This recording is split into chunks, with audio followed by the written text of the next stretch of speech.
I wanted to come and talk to you guys about my protective style for the next 5-6 weeks, hopefully.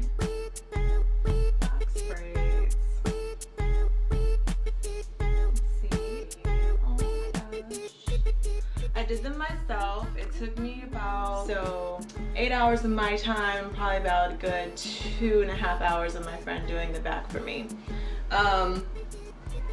I am a hairstylist here in the Bay Area, so if you guys are interested in getting your hair braided, hit me up. I will put my information below.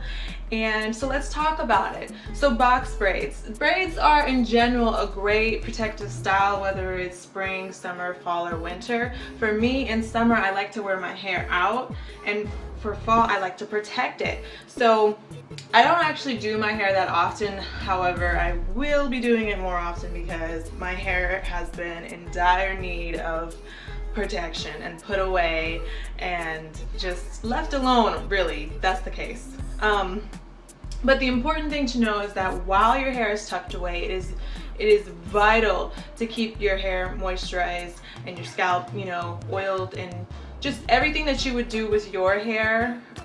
You still need to do it while it's in a protective style, because a lot of breakage can happen, especially with bigger braids. And now I want to show you guys what I did. I did my own hair, and I made sure to leave out this area of hair. This is my prone to breakage area. Like, if I wanted to, I probably could have braided that, but I'm not gonna rip this out because that was the first thing to go, and I did the same over here. I made sure to do these braids in like a triangular shape, sort of, and to leave out all the sensitive area that would be pulled. Gel can handle that. You definitely don't need to have that braided up. And if you're getting your hair braided by somebody, you can let them know, I'd like my baby hairs left out because I do not want those ripped out, and I do not want my hairline moving backwards. So make sure you communicate with your braidstress or your hairstylist and let them know your concerns and your weak spots and stuff like that, because it's really important that they don't pull your hair out. Anyways, like I was saying, so protective styling. When you make sure you have, before you do your hairstyle, you make sure you deep condition your hair. Your hair is going to be put away for a long time. It's not going to be touched and moisturized and conditioned like it would if your hair was out and you're taking care of it. So you make sure that you deep condition your hair before you do pretty much any protective style. Number one that I did. Here's some photos of my hair.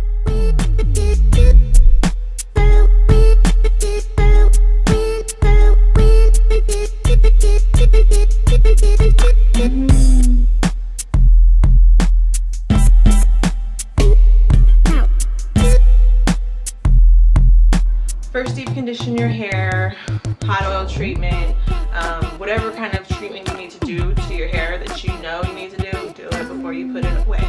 So that's pre-treating your hair. Then, of course, while doing your hair, you want to use a leave-in conditioner. I also used a little Eco Styler gel as far as the blending goes because my ends are a little rough. They probably needed to be clipped. However, that didn't happen before I did these. And yeah, I did them pretty long. I'm going to step up to my daughter's stool to show you guys how long they are. Pretty long.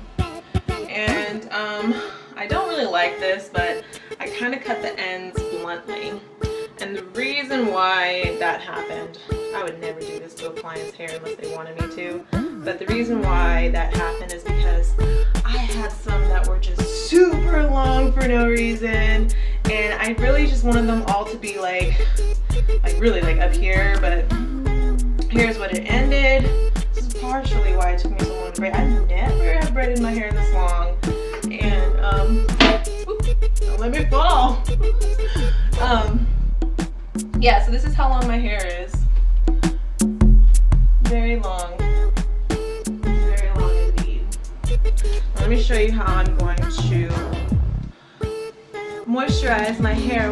You definitely don't have to do it every day, and you definitely don't want to use heavy products because that causes buildup around the tops where the hair is attached to your hair, and too much buildup can look really gross, and it can cause breakage, and it could just do a whole lot of things you don't want to do.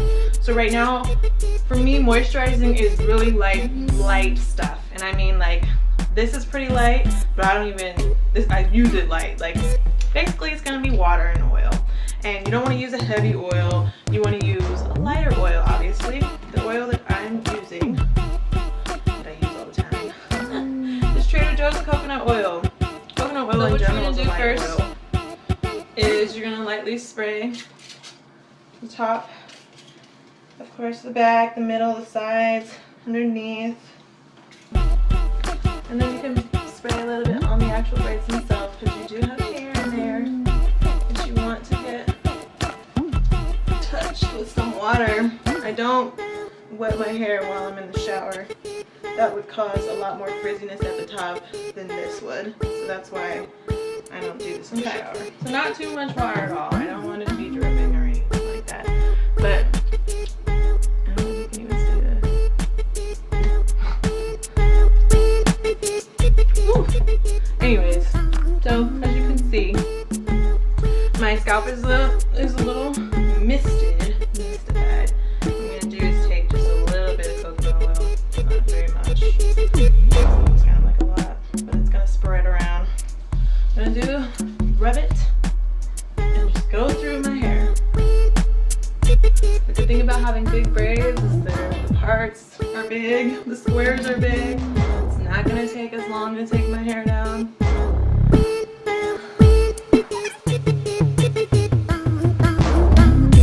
And this is great to do if you're ever itching or have any itch spots or dry spots. The key is you want to be able to see your scalp and see no flaking. No flaking means you've done a great job at moisturizing and keeping you know, track of your hair and making sure you're not forgetting about it while it's tucked away. I'm going to take just a little bit more and I'm going to go over where my hair is at the tops. Of course, it's going to give it a little shine. It may wake it up a little bit if it's been a few weeks already that you've had yours in. I've had mine in probably like a week. As time goes on and your hair is looking a little dull, you can do this method of moisturizing in your protective style. You can also start to use a little bit of, you know, a leave-in conditioner if you can see some of your hair sticking out and it's starting to look dry, but you're trying to make a stretch. But don't force it. Like, don't force it. If your hair is done and it's time to come out of those braids and they're loose and they're pulling and your hair is sticking all out, girl, let them braids go. Don't do it to your hair, because if you wear your protective style too long, it can cause damage as well. So the whole point is to protective style and protect your hair from damage. But if you don't do it the right way, you'll end up with a whole mess and you'll be defeating the purpose of putting it up and doing it, besides a whole styling process or styling reasons as well. So be mindful of that. So much for watching. I'll come back to you guys again soon with another video, of course, and possibly an update on how my box braids are going.